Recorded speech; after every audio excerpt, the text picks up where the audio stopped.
To be buried while alive is, beyond question, the most terrific of these extremes which has ever fallen to the lot of mere mortality. That it has frequently, very frequently, so fallen, will scarcely be denied by those who think. The boundaries which divide life from death are at best shadowy and vague. Who shall say where the one ends and where the other begins? Greetings, Poe fans, and welcome back to one of our degree episodes. I am Carmen Bolden. And I'm Jeanie Smith. And we are the Potastic Two. Yay! Hey! I was a little confused there because I'm like, it's been a while. I know. Well, we usually do that at the old school. We usually do it at the end, not at the beginning. So I guess that's why. Oh, because we do it at the end in the Poe discussions, but then we do it at the beginning on the Poe episodes. Right. So I got confused. Yes. Well, I decided to take us back old school. So. All right. I like it. I'm good with that. I like old school, which actually goes with what we're talking about. We're going really old school. Yes, we are. We're going way back and way back. Yes, we're going into way backs. We're going back to the Poe times. We are going to talk about funeral practices, mostly during the Victorian era, but there are some things that we'll bring in that are from previously before those years. So, yeah, we're going to run into little things basically around the 1800s. Yes. So we're going to start not little, as early as 1800 as the first year. Yeah. But we're going to cover things that happened. Yeah. Because the customs that we know today that goes on in the funerals aren't exactly the same. There are still some traditions that are kept. Right. But it was highly different from back in those days to now. Oh, absolutely. For one, the technology has changed, medical has changed, those types of things. So, yeah, we're going to talk about that because, unfortunately, this month is the dedicated death of Mr. Edgar Allan Poe. Yes, and we are actually recording the night of his death date. Today is October 7th. So we thought this was very apropos to talk about this. And we are also going to be reading The Premature Burial for Poe Unplugged for October 28th for our discussion. So it's all tied into lots of spooky, lots of preparing for Halloween. We've got the ghoul on. So yes, I like that. We got the ghoul on. Yeah. That's right. So I guess where we should begin is where the Victorian era began in 1837 and which lasted all the way into 1901. And yes, with the death of Queen Victoria. Yes, and she pretty much set the stage for mourning practices for that entire period of time when her husband Albert died in 1861. She stayed in mourning for basically the rest of her life, you could kind of say. Yeah. So, and because Queen Victoria was so loved and one of the, she was the longest serving monarch up until Queen Elizabeth II. Yes. Who just recently died. So not only was she beloved, but the problem that was so horrible with her that she loved Prince Albert so much that his death in 1861, she still mourned up until her death in 1901. Yes. Yes. And even though that was England, those customs came over into America, and we kind of basically copied what the British did. Yeah, and the thing about it is we have to go back to the civilization or the colonization of the United States because the majority of the 13 colonies were colonized by Britain. Right. Not all of them, Right. You know, we've got a lot of Dutch influence. We've got a lot of German, Hmm. Irish. So there was a bunch of others, but mostly it was British. Spanish was most of the southern and western. Right. Right. But so the British brought over a lot of their own traditions early in the colonization days. Hmm. And some of that also transferred over from the problems they had with the Black Plague Yes, absolutely. and being buried alive Hmm. because, well, there was leprosy, catatonia, those different diseases that no one knew about. And unfortunately, a lot of people got buried that weren't dead. Right. So, Yeah, absolutely. They were either in, like you say, a catatonic state, they were in comas, mhm. and it was their pulse was too faint, and they really didn't have the medical abilities to know all of these things in order to determine, are they dead yet?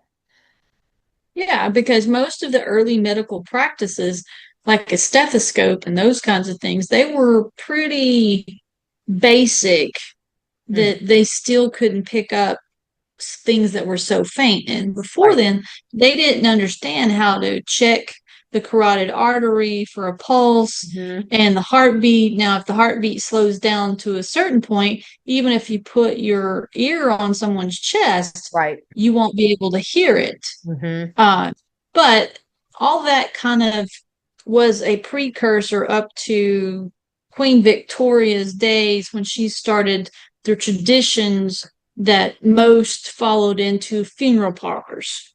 Yes. You know, the deaths and, you know, the laying out and the families and those types of traditions. But Hmm. before that, on the side of the medical, Hmm. you have to understand that embalming wasn't a thing they did. Right. Now, sometimes they would, like we were talking earlier before we started recording, some of the medical practices was to bloodlet. For instance, someone was sick, that if Yeah. they, you know, this was before modern medicine even started coming out, they would use leeches, they would actually cut open veins, they would drain the blood out of people. So sometimes that they would do that. And that was the first forms of embalming that got started because they would partially bloodlet and Hmm. that would drain the body of Yeah. most of it because our bodies only hold, I think it's five or 6 pints. I can't remember. Isn't it 8 or 9? I thought it was 8 or 9. No, I'm You pretty keep sure. Well, maybe. you keep talking and I will look it up because I always Yeah, I can't remember. I know that if you lose up to five, you pretty much won't survive. So, but anyway, so part of the early points that most people need to understand is hospitals weren't the very first hospital that was created in Philadelphia was done so by Benjamin Franklin. He was one of those that pushed it to be made, and mostly it was a place where, unfortunately, a lot of people would drop off mentally ill, hmm. uh, those that didn't have any family, the poor, because most of hospitals was only used for poor people. The Hmm. rich people did not, they had doctors that came to their home and they got taken care Right. of in their home. Right. Exactly. So, and that's one of the things I wanted to point out about poor Poe, how he ended up in the hospital was because he was found on the streets and Right. he was poor. So If he he didn't. had been taken to a home and a Mhm. doctor assisted him there, would he have survived? That would be a question we could Yeah. put out there, but we won't answer that tonight because we don't No, have an answer.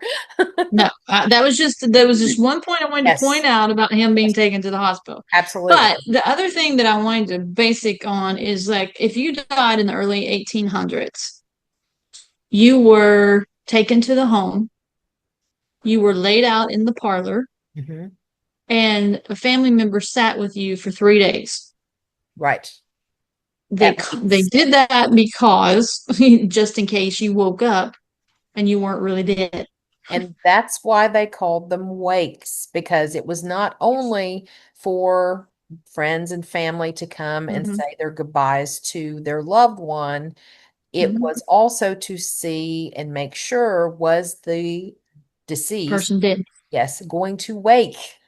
Yes. So, See if they were going to wake up. So that's why exactly, most of today, the tradition of having a wake after someone's been buried, that's paying homage to those days when you had to sit and for 3 days and make sure they were really dead. exactly. So, Yes, absolutely. and also it was respectful and someone sitting with the body and a way for them to help ward off evil spirits that may try to Mhm. take over the body. Oh, yes. And I was going And, to say, while you're talking about that, Jeannie, uh-huh. let's talk about some superstitions of the Uh-huh. Victorians. They were quite a superstitious bunch, and, rightfully so, because there were so many unknowns that, weather played factors into hysteria. And I'm not just talking about why some women were called hysterical and would have to be put in Mhm. asylum or sanitarium or anything like that, but just in general, there's so many unknowns with medicine and just what they believed with religion and things like that. They were superstitious. And so Mhm. they did all these different things to make sure that they were going to survive, hopefully. And so one of the things that was a superstition was when they carried the body like out on to put onto the horse-drawn carriage to take the Mhm. body to the cemetery. It was placed on a bier, bier, and they would make sure that the body went out feet first out of the house. That way, the deceased could not call Mhm. back and try to bring someone with them. I thought that was really Yes. interesting. So, And yeah, that goes along with the way that they're buried. yes, yes. And I learned this that the tradition wasn't just for didn't just carry over into funerals today, Hmm. but it carried over into my work as a cashier Okay. because with money, I was taught when I first started working way back in the day Hmm. as a cash register person, I was taught that the money you had to place it to where the dead presidents, Hmm. their heads were facing to the east. Basically, they were Okay. facing to the right. Okay. That goes with the superstition Hmm. of these days, like you were talking about. Not only did they have to go out of the house feet first, but when they're buried, their heads are buried towards the east. Interesting. Okay. Their feet is facing the west, and that is a way of where they're protecting Hmm. them from becoming possessed, kind of thing. Gotcha. Okay. Yeah. That makes And sense. so, yeah, and so that was one of the things I thought was very interesting. I was like, wait a minute. So you're telling me that I was taught all these years ago that when I used money, because the dead presidents' heads that are on there, I always had to face their heads that were facing east. I always wondered why.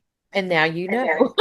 Exactly. And a lot of people need to understand that coffins were not common practice either, No. And the because early settlers, they didn't yeah, have that way. So they used to just use wool or linen dipped in wax, blankets, quilts, exactly. wrap the body, and coverings that were supplied by women or family. And Right. then the first coffins came later on when they had to carve out hollow tree sections to use them for transport. Right. And the first coffin makers were originally cabinet makers that Mm-hmm. saw the need for coffins, something to bury someone in. And so Yep. they ended up becoming casket makers and undertakers. And from what Yep. I was reading, and this is for my second book coming out soon, um, I did a lot of research on this, and the term undertaker is not just something creepy and weird or a wrestler on WWE. And I just Yeah. that for funny. But it means that this particular gentleman would undertake everything that the family needs. So they were the Yes. cabinet maker who made the casket. They, made sure that people were invited to the funeral, and Mm-hmm. they had all the accoutrements of the mourning crepe and dress and all of the things they needed. And so I thought that was kind of fascinating too. Yeah, because they were basically the do all Yeah. they were undertaking all those duties Hmm. to help the families Yeah. get Take all everything that taken off of care of. them. Yeah. Exactly. And And so, another wonderful thing is many of us don't even think why we call living rooms anymore. hmm And it's because that in the early days, when you laid out a person after their death for the family to come in and the community to come in and say their respects, they would put them in the parlor. That's what they would call the parlors. hmm But once they created funeral homes and people started coming to funeral homes where people were laid out, that's when the families changed the name to the living rooms yes. because it was no longer where you laid out the dead. Right, exactly. And so Mm-hmm. I was going to say, I'm going to go back to a superstition, but I also have Mm-hmm. something else about the laying out of the dead in the parlor too. Okay. So, if you've ever gone to an old historical mansion, especially when they do put on the funeral, the stages of mourning in the house, Mm-hmm. curtains are always closed, all mirrors are draped.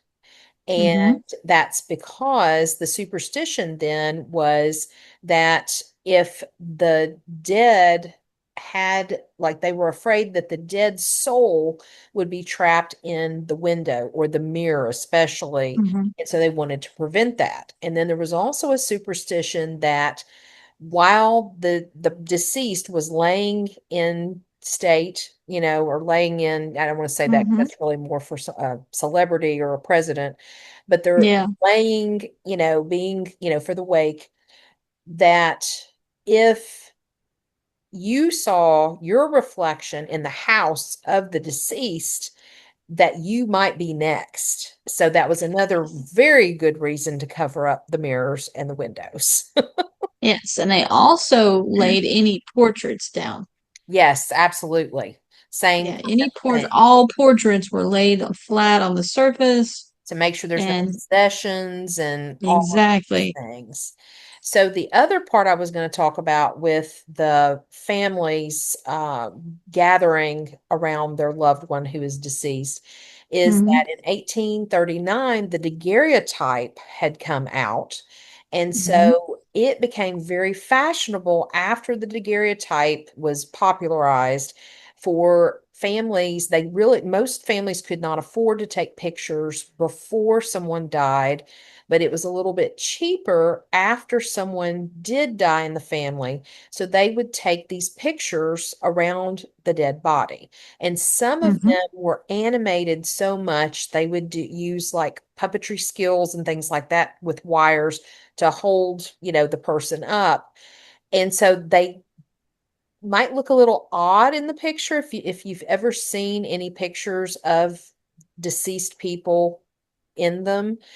And Mm-hmm. they're very creepy. They're very, very creepy. Yes, and yeah, and that's kind of one of the reasons where another superstition of I don't really want to say clairvoyance Okay. or mediumship or stuff like that, Yeah. but it kind of those days when you had the I know gypsies get a bad name for this, but Mhm. they were not really seen as a they were roaming, and so they were not very well received in most of the communities because they didn't settle down, and they would call them thieves and all this kind of stuff. But they Right. like to use those types of superstitions their own way of getting money, and some of that kind of helped push because of those photographs, those double exposures that they got printed onto, and they would take advantage, especially of the families that could afford the pictures, Right. Right. so they would see that and they would wait. Now, one of the things I need to correct the other way, the opposite way, Okay. um, being buried, they buried the feet would be facing east, not the head. And the reason Okay. was that was the Christian belief, because during the Christian, for the final call to judgment, it is said that it will come from the east, Okay. That makes sense. because that's where Jerusalem and, you know, all the Rome and all those things. So they were facing, their feet were facing east, so that way they could come up and be resurrected. Okay. All right. Yeah, that does So, make sense. Well, and yeah. one thing that to add, we were talking about pints of blood. So Hmm. looking it up on just a scale, and it all depends on Hmm. age, depends on size of the person. Hmm. Anyone can have anywhere from 8 to 12 pints of blood. And I Okay. would think that somebody really, really tall, very large person probably would have up on that upper scale. And 10 and a half is the average. But I've always heard like 9 pints, 8 pints, something like that. Yeah. That's usually a good average, but I did know that if you lose more than 5 pints of blood, that you basically, your body can't uh, Without a make, transfusion. Yeah. yeah, without a Yeah. transfusion, the body can't replenish it that much, Oh, yeah. because many people don't understand that the blood is being made in the bone marrow. Right. Right. Yeah, Yeah. it's it's really weird. But yeah, so I wanted the Christian faith was when they were buried with their feet facing east. Okay. All So right. yeah, I've never been good with directions. That's okay. It's all I good. always told everybody I'm directionally challenged. But some of the other kind of superstitions and everything, they would say that if the rain falls on a funeral procession, the deceased will go to heaven. Yes, I've heard that before too. And the clap of thunder after the burial means the soul of the deceased has arrived in heaven. Okay. Now, they did say it was bad luck to meet a funeral procession head on, I've because heard if you that cannot turn too. around, you hold on to a button until it passes. Oh, and I haven't heard that about the button. That's interesting. Mhm. That way you can hold on to something to keep you grounded. Right. No, that makes perfect sense. Now, I never understood this one. It says never wear anything new to a funeral, especially shoes. Hmm. Well, Doesn't say why. okay. And I mean the now in funerals today, they're more casual than they used to be. I remember, I Yeah. I do believe, and I don't quote me on this, but I think the first funeral I did go to was my father's when I was 10. Hmm. And, people in the early 80s still dressed very formal, like church attire to go to funerals. It was, you wore black, navy, or gray. And today, people come after work sometimes, to visitations and things. And so Hmm. there is a looser definition of attire that people wear. I mean, I've seen jeans and things like that. But in Victorian times, it was still the formal dress, and it was Hmm. you better have on black or very dark gray. Yes. Yes. It had to be very respectful Hmm. and Yeah. very formal. And Oh, yeah. that's the first funeral I ever attended. I was 3 years old, and it was my grandfather's funeral, and Hmm. he was buried Easter weekend. He was buried the Saturday before Easter, and I wore my Easter dress with my white gloves, because Okay. I had to be very dressed and very formal, and so we Absolutely. wore our Easter dresses to the funeral. Okay. So, Makes sense. That makes uh, perfect sense. yeah, and it's very odd. Now, the one thing I do want to go back to, in the early days, when the body was laid out, they were laid out on blocks of ice. Yes. Now, in today's world, we know that most bodies are held in morgues, which are giant freezers, Hmm. because it preserves the body. Right. Well, in those days, they had no way to preserve the bodies, because they did not have the funeral homes, they didn't have morgues. So they would lay out big blocks of ice and they would lay the bodies on them to Right. keep them preserved for those 3 days. Yeah. And many of us, I always wondered why they would lay the flowers on top of the caskets, Hmm. how they would have those big lay Yeah. of, and most of the time they're roses or lilies, something extremely fragrant. Hmm. Well, that goes back to those times also.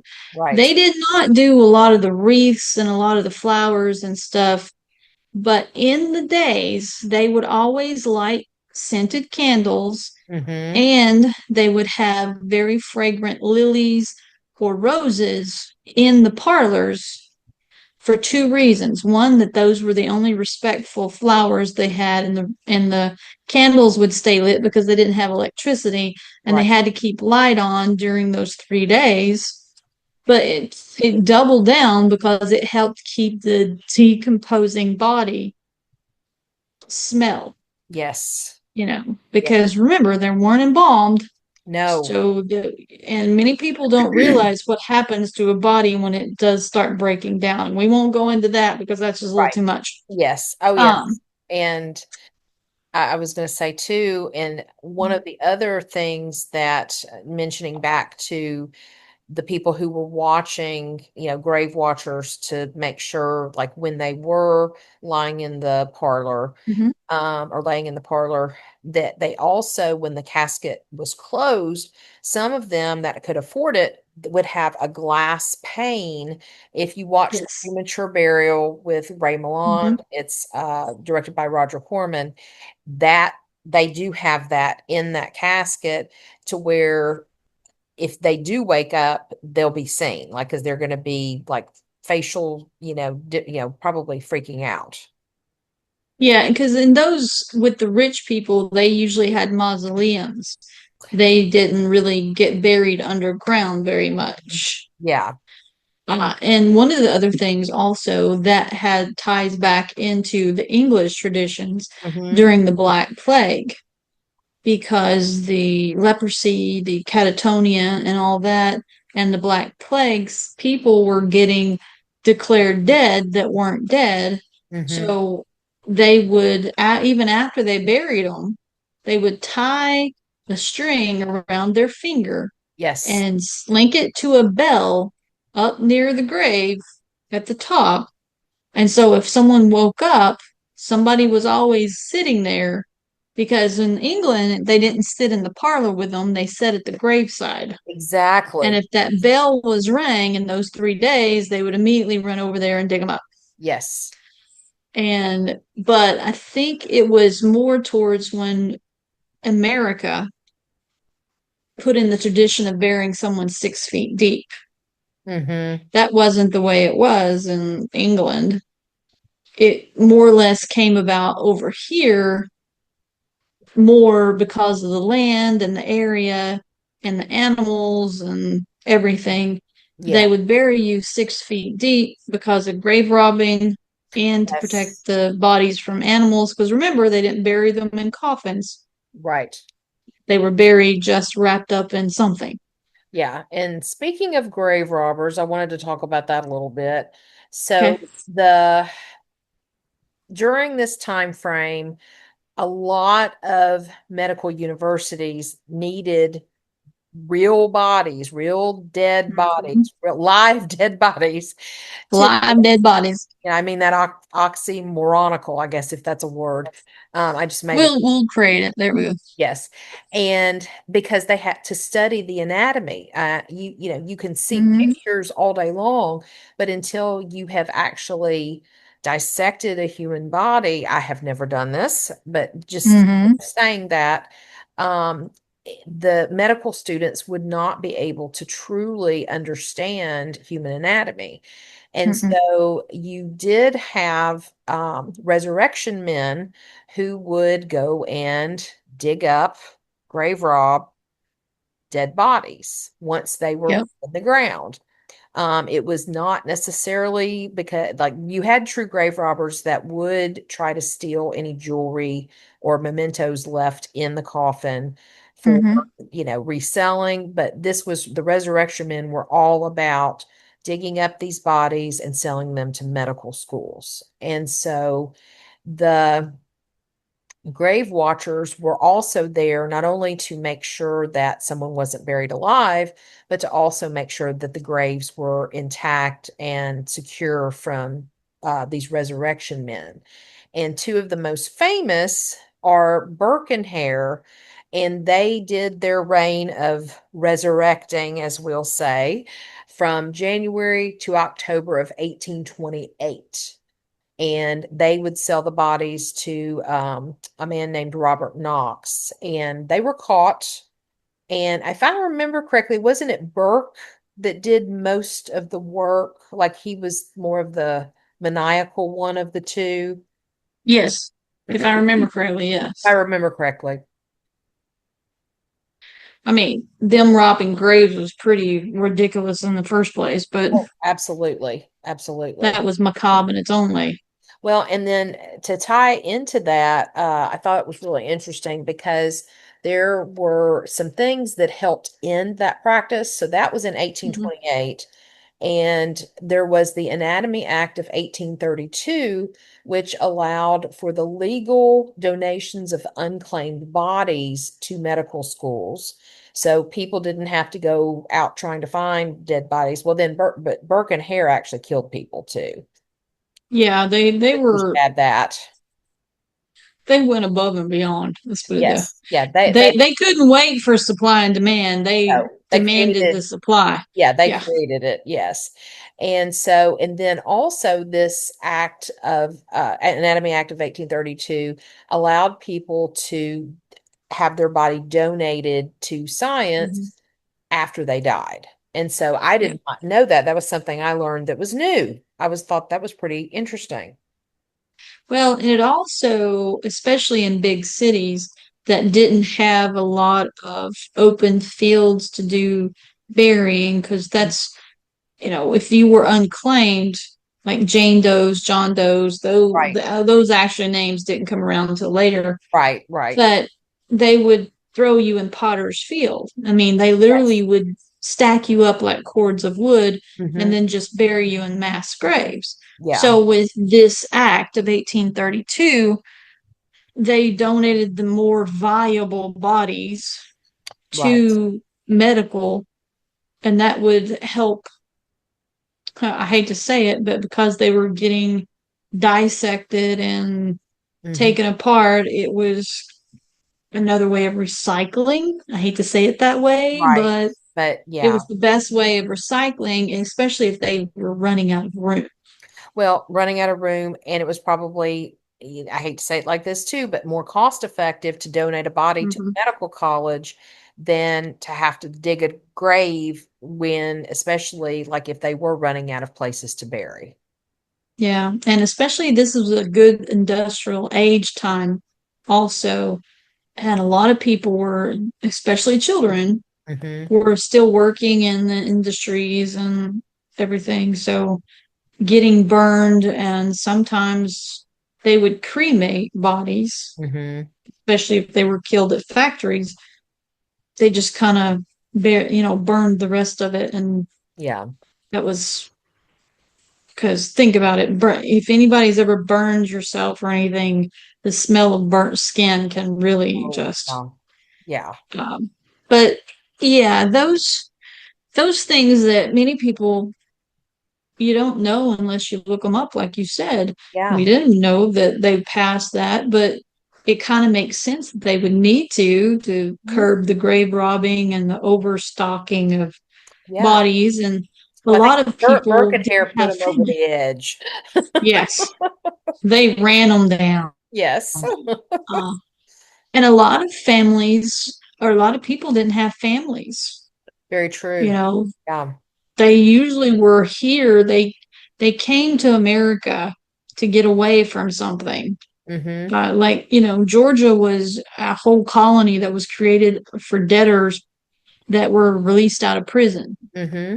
just to give them a second chance. Right. So they Yeah. usually didn't come with family or anything like that. Hmm. But it's amazing. a lot of the things that we have today came from something so dark. Yes. I, Um, I but know. one of the things that I didn't realize that I want to turn to something a little bit better to talk about Okay. rather than, you know, Well, and I was also going to suggest going into a lighter subject too. So let's hear what yours is.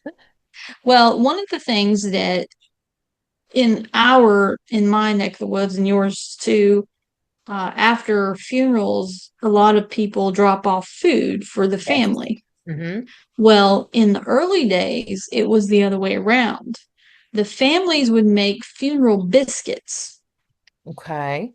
and these funeral biscuits were given out after the service, and all the procession went to the cemetery and everything. The deceased would be buried, and then the formal mourning period would begin. Mm-hmm. So then the funeral biscuits would then be handed out to everyone that came out to mourn the death or Okay. visit. And it also, the biscuits were given out to take home as a remembrance of the deceased or Interesting. sent to those who were unable to attend the funeral. So Okay. even if they came to mourn, but they were given to those to attend the funeral, they were wrapped in white paper and sealed with a black wax. Some were Oh, printed with the deceased's name and date of death or lines from hymns or Bible verses. So okay. this got me to thinking that, you know, nowadays we make those programs that Yes. has the date, the death, and then they have Bible verses or sayings or something on it. And I'm like, we all get those when we go visit Yes. people in the funeral homes. Mhm. So these kind of took place of the funeral biscuits. Yes. And the first, let's see, Mrs. Beecher's Domestic Recipe Book, 1846. You can find the recipe, and here's it sounds pretty good. Sounds a lot like hardtack from the Civil War, like Mhm. before the Civil War. 1 cup of molasses, a half a cup of sugar, half a cup of butter, half a cup of warm water, butter melted with it, small teaspoonful of pearlash. I've never heard of pearlash. I'd have to, Dissolved in the water. okay. 2 tablespoons of ginger, caraway seeds, and sufficient flour to roll out. The dough should be stiff, knead it well, and roll into sheets, cut into round cakes, and bake in a moderate oven. They sound, So, they sound almost more savory with a hint of sweet with yeah. Well, molasses. and Yeah. one of the things is that the British call biscuits cookies Right. Right. or cookies biscuits. Yeah. So when I was reading this, I'm like, oh, this is a cookie that we think about now. Exactly. Yeah. So, but I thought that was very interesting that It the family is. gives this out to the Yeah. mourners. That Uh, you're right. The little paper like pamphlet almost of the mhm. deceased, information about them. It does sound like it replaced the biscuit. Yeah. Yeah, because, you know, when I read that some were printed with the deceased name and date of death and Hmm. lines from hymns or Bible verses, I was like, Yeah. wrapped in white paper and sealed with black wax. And most of the time, those are little little just Hmm. pamphlets. Yeah. And I'm like, well, hey, That's kind very, of makes sense. yeah. It kind of flipped where everybody brings food now to the family instead of the family giving food. Right. So, Huh. Well, but yeah, I wanted to bring that out. yeah, So I thought that was interesting. I'm glad you did. What I wanted to go back to is we started a little bit with this with Queen Victoria, and you Hmm. made a mention just a minute ago of when the official mourning period began. Hmm. And Yep. so the way people dressed and the way people went out in public was dictated by if you were in mourning, and it all depended Hmm. on which relative had passed away. So, like if it was a Hmm. woman, women would stay in mourning a whole lot longer than men. And so Yes. if the woman's husband passed away, she was expected to wear for one full year the full black, a widow's veil or a widow's cap. Hmm. Also say widow's weeds. That's hard to say very, very fast. Yeah, that's a little tongue twister right there. But usually the dresses were in like silk or something like that because they didn't have like a store where they could. Mm-mm. Some funeral parlors actually provided these types of dresses and things, but a lot of times they made them themselves. They didn't have like they could go out and buy several because obviously they were expensive. But they would wear this full attire with all the crepe, and crepe, especially on the veil, was very detrimental because of the fibers from the fabric that are in crepe were somewhat poisonous a little bit sometimes. Hmm. So it would make women sick. But anyway, but where I'm going with this is they would have to wear this for a full year if their husband passed. And then they would go into half mourning for one full year where they would have to wear like grays, sometimes lavender, Hmm. and that would be for the second year they were in mourning. And then after that, it wasn't really rigid, anymore. Yeah, Um, and during the second year, didn't they also weren't they able to do like a half a veil? yes, yeah, it wasn't Yeah. as serious as a full. I'm sure some women probably did wear a full one, but yeah, I think you could do Mhm. a half. But the only place in that 2 year period they were allowed to go was church. Yes. And one of the things was the servant had to stay with them. Yes, and they were, depending on how wealthy the family was, the servants would also appear in the mourning wear as well. Hmm. Yes. Now the men, of course, did not have as strenuous. They Right. Now anybody in the family would be required to wear black Yes. for whatever period of mourning for whichever relative they were mourning for Right. at that time. Whether it be like I think it was It 6 months if it was like a sibling was like or a the parent. hierarchy was like spouses, then Yes. parents, then siblings, and then aunts, uncles, children, something like that. And like And the, I think grandparents were right up below, or either yeah, below or above the parents. I I can't believe so. remember. Yes. Yes. Yeah, so they would have to wear that depend on, but men only had to, I A think, was it six dark months? Yeah, and they had to wear a dark suit. They had to wear like black gloves. Hmm. Hat band around their hat had to be black crepe, and Yes, cravat, which is the like their necker chief, I neckerchief. call them, that had to be black as well.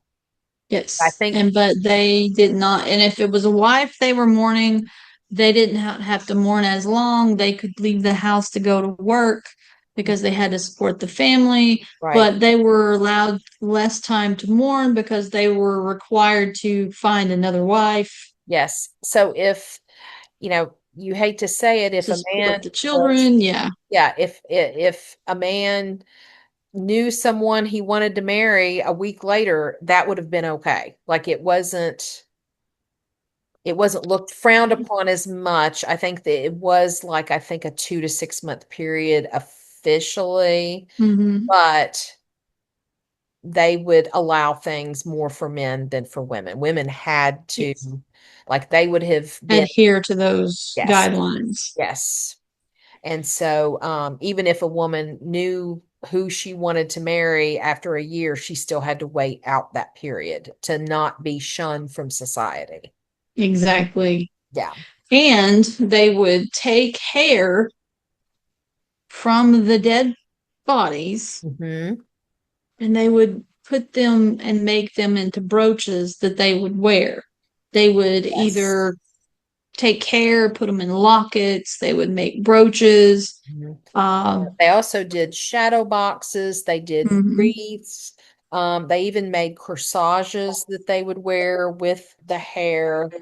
And Mhm. now, women during the mourning period were not supposed to be wearing any kind of jewelry unless it was like black, which very few of them had. I know that, like, just from doing research for my second book, there was. there were some funeral homes that would have the jewelry for them, and some jewelers would do that, but that was rarer than some of the other things that they would make. But yeah, but those basically those were mementos to honor their loved one. Yeah, and they would wear them and even pass them down Mm-hmm. Yes. as a way to honor the deceased Yeah, for many years later. exactly. And yeah, it just, and I think today some people even do put ashes in lockets, or, a lock of hair in a locket and Hmm. things like that. Um, but again, the mourning periods nowadays, I don't really think there's any rhyme or reason. Like there's no etiquette followed in much of our culture in the United States for staying in mourning.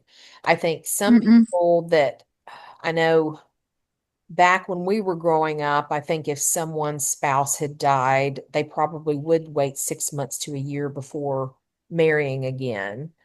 But Hmm. nowadays, there's not too many people that shun people for that in today's society No, at all. a lot of it has to do with the area Mm-hmm. that you're in, the Right. traditions that are still observed in those areas. Right. I know from my neck of the woods, literally, Hmm. where I was growing up, my grandfather, my dad's dad, his first wife died, and he remarried my dad's mom within like 6 months. Yeah. So he was remarried within 6 months because he already had another child. So Gotcha. he Okay. needed, that was a requirement that because he was the sole supporter, Right. he had to remarry in order to be able to have someone take care of the child because he That didn't makes have any other family. that makes sense. So that would be kind of that kind of tradition. But as for guidelines of what was required in today's traditions, no, I don't think there's still frowned upon with certain people. I know after my mom died, um, my dad never remarried, but he started going places with a lady from the church, Right. and I know it caused a big rigmarole, for lack of a better I was word. gonna say But ruckus. yeah, that's another word. Yeah. Um, but nothing ever. It was just companionship. Absolutely. Absolutely. I mean, the man was like, he was in his 70s. Hmm. So a lot of it's the generational gaps, I think it I is, I think so too. Yes. along with traditions, along with the place and everything. But yeah, there's no set grieving that No. you can do for anyone. No. Um, And I it, was gonna also add that children weren't required to wear a certain type of mm-mm. color or dress for any amount of time. They kind of really didn't participate in any of these formal customs. Yeah, they were kind of left out. I mean, they were given the Mhm. chance to see the body Yeah. and knew that they were gone, but that was it. Yeah. They were pretty much kept out of the loop. From it. Yeah. Absolutely. Or Yeah. sheltered is a better word. Sheltered. Yeah, that's a good word. Yeah. Um, But so before we get into more about like the embalming, because we were going to talk about that, and yes, because that kind of progressed yes, once, because we're moving into the middle 1800s, which right. that's where all this starts developing more. So the only other thing I was going to mention about just the practices part of it Mhm. was that during this time frame in the Victorian period, large ornate grave markers were used for just the actual tombstone or gravestone, however you want to say it, as well as, like Jeannie was saying, family mausoleums and such like that. And nowadays, it kind of fell out of fashion after the Victorian period, for one, cost. And Hmm.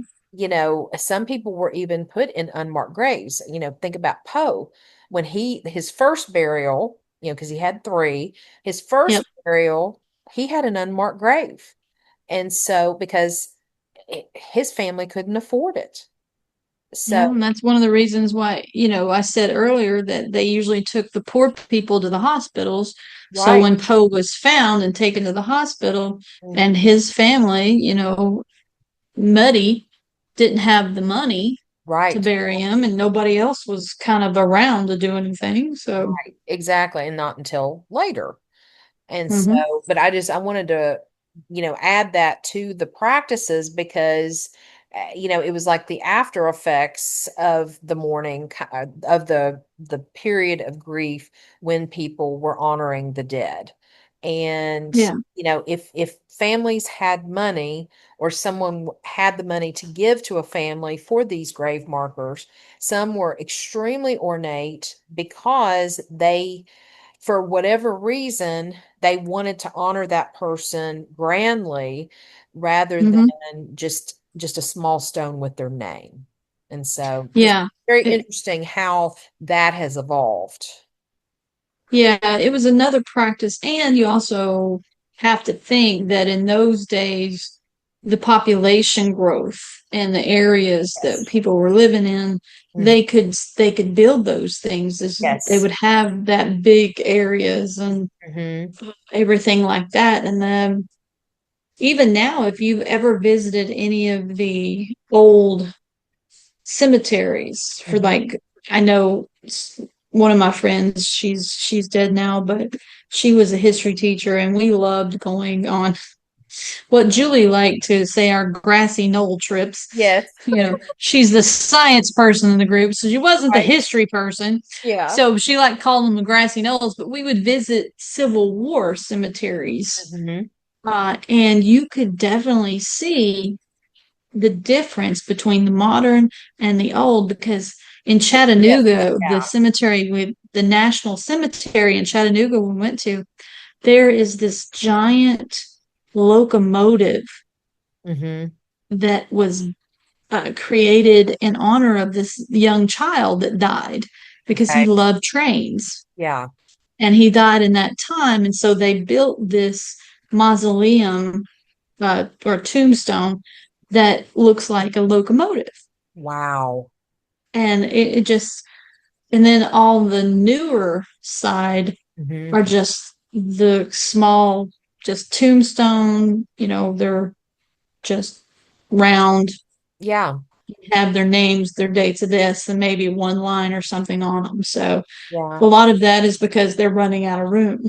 Absolutely. Well, and I was going to share that, when my dad died in 1982, his the cemetery where he's buried in Memphis, all of the gravestones are flat, they're bronze. And Mm-hmm. I remember asking my mother because I actually got to go with her to help pick out his gravestone, which ended up obviously being hers too on the other side. Mm-hmm. And I remember asking her, why don't we have the tombstones that look basically like what's behind me in the picture? Mm-hmm. And she said she asked that question and to the funeral home, and the reason is it was efficiency. The people that are mowing the grass, if they can just mow right over, like if they could just go right over these headstones, Mm-hmm. and it doesn't hurt anything. And Yep. so that made sense to me. I was like, okay, I accept that. But I Yeah. had I to mean, know. it makes sense. I mean, and there's a place that a lot of my family members are, it's called Rest Haven, Hmm. and they have those bronze placards that are just on the ground. Flat. Yeah. Yeah, so it's really efficient and like you said, probably cost effective. Yeah, absolutely. So, all So, right. Well, let's move on to embalming. yes, got to go to the embalming Well, and because that's a lot of people don't understand that embalming was not around until it became a necessity in the Civil right. War. Even though it dates back to ancient Egypt. Yes. Well, ancient Egypt, their embalming was just basically jerking your insides out Right. and putting them in little things because you won't need your brain or your heart Right. or your kidney or lungs or I don't remember what the five ones they were, It was, yeah, but I know the brain heart, was one. lungs, brain, uh, Kidneys, eyes, maybe? liver. I Liver. think Yeah. liver was Yeah, I think you're one, right. Yes. and yeah, eyes. It was And eyes, I may have that brain. wrong. Yeah. Yeah, but I know definitely it was liver, heart, and brain Yeah. because they'd stick a thing up to your nose and Oh, I drag it know. out that way. Yeah. Anyway, Yeah. Moving on. so Moving on. yeah, their This type of is embalming science. This is wasn't, science. it is science, but we're doing a little bit of everything. But in The these softer days, science. preserving bodies was relatively new in the 1800s by the way they were doing it Right. Right. because they were first soaked in arsenic or alcohol, Yes. And I think that about was 3 pounds around, per body. wasn't that about 1859 when that was introduced? Yes, it was right at the before the beginning of the Civil Wars when they started practicing it. Yeah, I think I looked up the first. Well, no, no, no. I take that back. Yeah, arsenic was Mhm. used through 1859, and then Mhm. a Russian chemist named Alexander Butlerov was the first Mhm. one to use synthetic formaldehyde, is Yes. what I looked up. Yes. Okay. And because they would use arsenic or alcohol, Hmm. because one of the things with the alcohol that some of the family members were stored in barrels of whiskey I saw they until were they could be pickled. Yes, they were yes, pickled. they were pickled in barrels of whiskey Oh, I was until like, they could properly buried.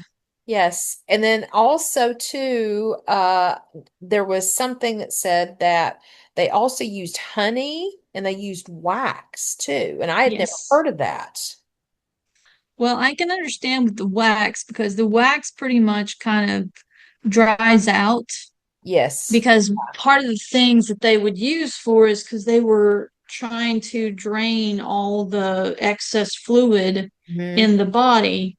Like that's one of the things when a body dies and they're laying flat, the blood and everything pulls down out of the body. Right. It all just like goes to the bottom and then everything starts decomposing around it. Hmm. So then the body starts bloating all the organs and everything. So a lot of it they needed to figure out ways of basically decomposing things Yeah. and getting them out of the way so they could do that. And the first embalming methods in the United States started in the medical schools in the early 19th century. Yeah. So they were practicing because, Yeah. like what you said with the 1832, where they were using cadavers. Hmm. So they would use the students to study the soft tissues on the human cadaver to Yeah. see what they could use. And they also used a zinc chloride. Oh, It's a base interesting. compound for preservation of dead flesh. Okay. And but many of the earlier embalming compounds contained deadly poisons Hmm. like arsenic. So it was Yeah. very it was very common that most of those people that practiced that, like with the photographers, many Yes. people don't understand those that practiced the early times of photographers, they did not live long because they died from smelling all Touching those it. chemicals. Yes, Absolutely. and Yeah. touching it and smelling it. But it was during the American Civil War that the most famous doctor was Dr. Thomas Holmes. Hmm. He was considered the father, father, father of modern embalming by the war's end, and he boasted embalming over 4,000 men. Wow. And he also discovered and promoted safer embalming fluids. Oh, that's good. That's good. Yes, but they do say that a doctor by the name of Auguste Bouchard, or no, Auguste Renard. Sorry, my brain is like failing me at the moment. It's all right. Auguste Renard was one of the early ones, also of the doctors who Hmm. started some of those practices And I in think the that, America.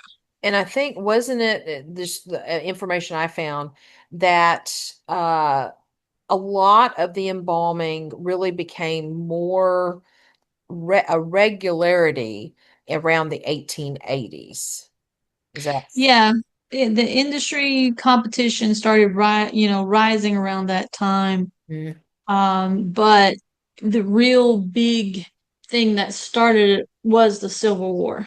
Right. And who is that behind you, Jeanie, that really kind of made it, I don't want to say fashionable to be embalmed, but Yeah, 'cause I don't like using that word for this, but it the became, traditional. He kind of yes, kicked off the yes, tradition of being embalmed yes, due to his procession, and right, that was President Abraham Lincoln. yes. That's the guy that's laid out behind me. Mm-hmm. And if I'm not mistaken, that guy that's got his hand in his jacket at, Yes. to The Abraham Lincoln's be the left right, there. he'd be the right of him. No, the That way guy is Abraham dead. Lincoln's like, because Mary Todd's right there. Right, right. It's not the guy that's looking across him. It's the guy that's looking at the looking Yeah, facing him. he's got his hand in his jacket and Yeah, okay. that Yes, dude that right there. guy. Yeah, that guy. I'm pretty sure that's Andrew Johnson. Okay. All right. I can't remember because it's been a while since I taught that period, Right. and Well, but I'm pretty sure that's him because he was sworn in at that time as the president. that's right. Yes. And so because they took Lincoln's body to Lyon State in multiple cities. Yes. So I did not find where it said like how many cities or what cities, but just the fact that that happened and embalming him was able to keep his body preserved enough that moving him around, it his body was, I'm trying to remember, and I'm pretty sure it started in Philadelphia okay, because he was taken by train because the Lincoln train. okay, It was the same train trip because he was going to be buried in Illinois okay, makes or sense. Indiana. No, Illinois. Yeah, Illinois, because that's Yeah, where he Illinois. was born. Yeah, Yeah. no, yes, yeah, Kentucky. He was born in Kentucky. yes, that's what I was thinking. I was correcting myself. Yeah, but he was buried in Illinois. Yes, Yes. Um, because that's where his family moved to, and right. that's where he was a lawyer. Okay, Exactly. Yeah. so if I remember correctly, that Philadelphia is where they put him on the train, and it was after he had laid in state in DC, after he was shot at the Ford Theater, Mm-hmm. and because it took him the next day to die. Um, Right. so the train left Philadelphia, and I believe it made a stop in three different places across because I'm trying to remember, I think it was the B&O Railroad Mm-hmm. line that he was on because it was Okay. on the transcontinental line that he was on. So yeah, I think it took at least 3 or 4 days for them to traverse from where they put him on the train Okay. to where the train ended. Gotcha. Okay. That makes perfect sense. I was trying to see if I could find all the cities that he went to. Yeah. Um, Yeah, because trying to access my brain memory at the moment is not. yeah, there's a website called the Lincoln Train Museum. Mhm. And let's see.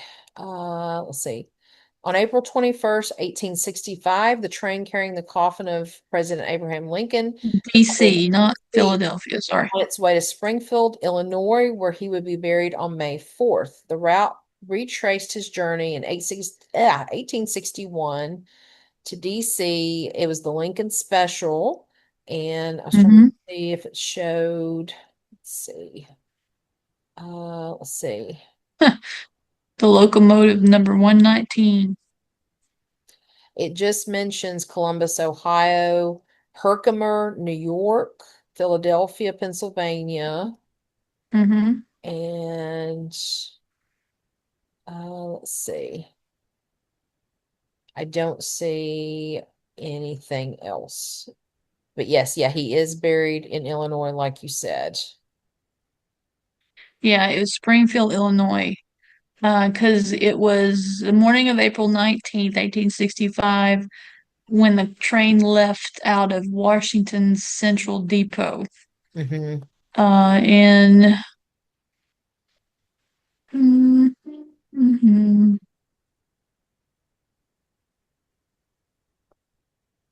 Wow, it went over a lot of.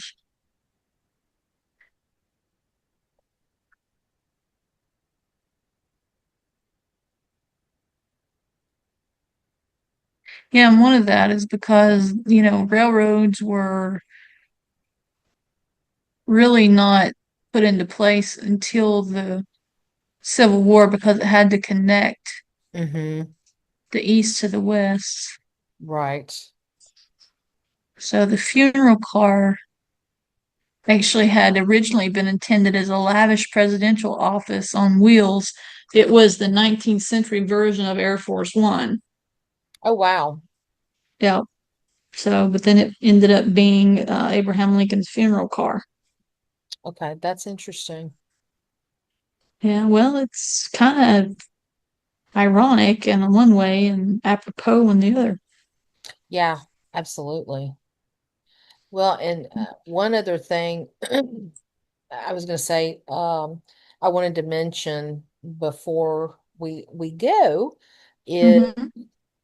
how many different stories Poe talks about burial and things of that nature. Because, you've got the premature burial, you've got the oblong box,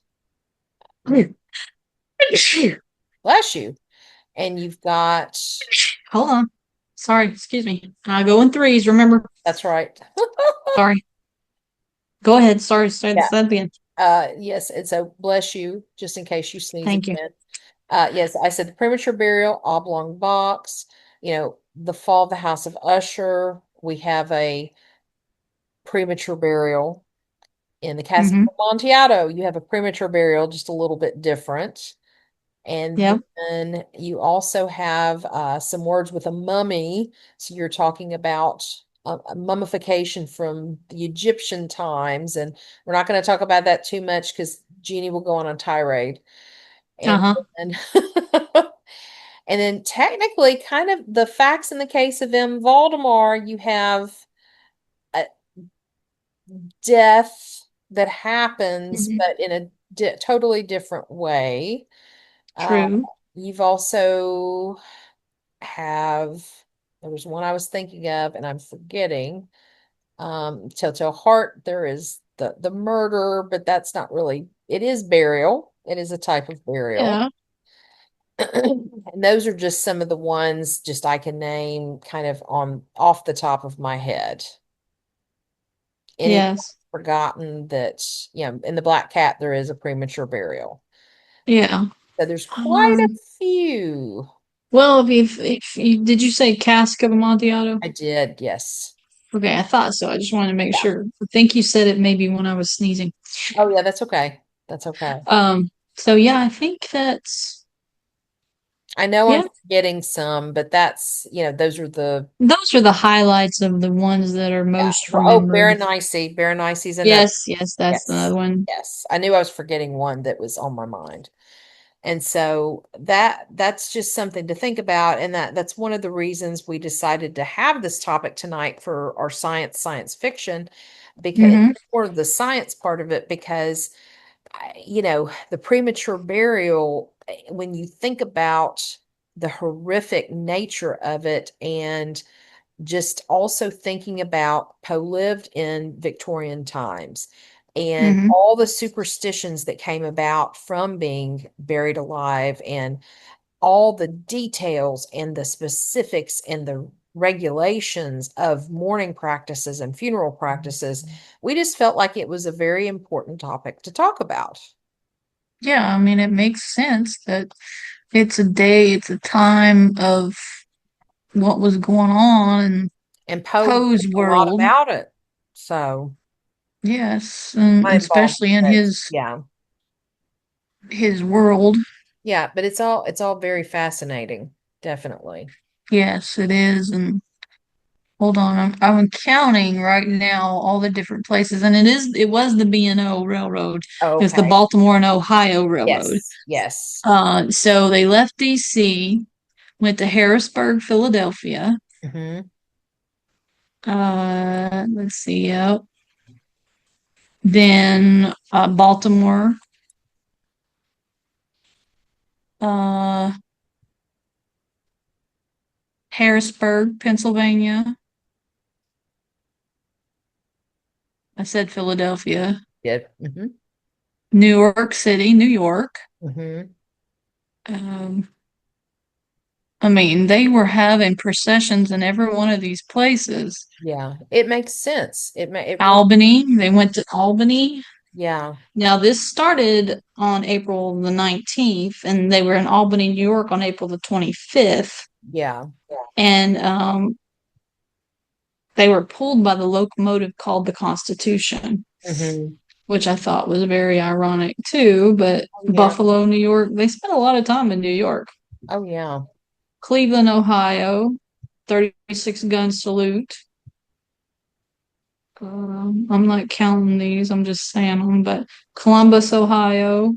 Well, and one thing to add, Lincoln was the first president to be embalmed. And Hmm. another little Poe connection is that Lincoln and Poe were born the same year, Hmm. just a little less than a month apart. That's what's so Mm, cool. mm-mm. Poe was born in January. Abraham Lincoln was born in November, February. February. He died. No, wait a minute. Yeah. He said the Gettysburg Address in November. Sorry, never mind. Yeah. So yeah, January Yeah, 19th, he was born Poe February the 12th. 12th. Yes. I should know that. I was born February the I 14th. know. I always got President's Day off. I should know this. All right. Yes. Anyway, Indianapolis, Indiana. So yeah, 1809, they were born both the same year. So that was, you know, Poe was only a month older than him. Yes, exactly. Little less than a month. Chicago, good Lord. Good thing they did embalm him. Springfield. On May the 3rd, Lincoln's body arrived at his hometown of Springfield, where he had lived from 1837 until his departure for Washington in 1861.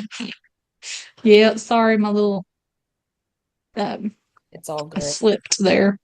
Yes. So yeah, that took April 19th until May, what did I say, the 4th? Third, I think. Yeah. Yeah, 3rd. Okay. So yeah, good thing that he was embalmed. Yes, absolutely. They would not have been able to do that if he wasn't. No, Yeah. not at all. So, but Well, I think yeah, I think yeah, we have wrapped everything up. yeah, we have buried this. Yes, we have buried these Victorian customs. Yes, we have. We have buried them. We have talked them to death. They're Sorry. not and it's not premature. No. And we also know that Poe was not embalmed. So when he was buried with everything. Yes, absolutely. So that's sad to say Yeah. because he wasn't even was he even buried? He would only think he was buried in a box. Yeah, So he was. He was. he was. Yeah, he was buried in a box. So, Yeah. Well, yeah, we are well versed in the practices of the funerals of the early 19th century. yes. So we have uh, well and truly buried Poe. Yes. And on That note, well, I want to say one thing beforehand. okay. We do our thing. Yeah. So, just dear Mr. Poe, died on this day in 1849, and we miss him Yes. forevermore. Yep. Forevermore. Yes, You will be in our hearts, Mr. Poe. absolutely. And so now On that note, we we are are Poe out. Hark, echo, hark, echo. 'Tis the sound of archangels in happiness wrapped. I'm not quite sure how to help you with that. Not now, Poe.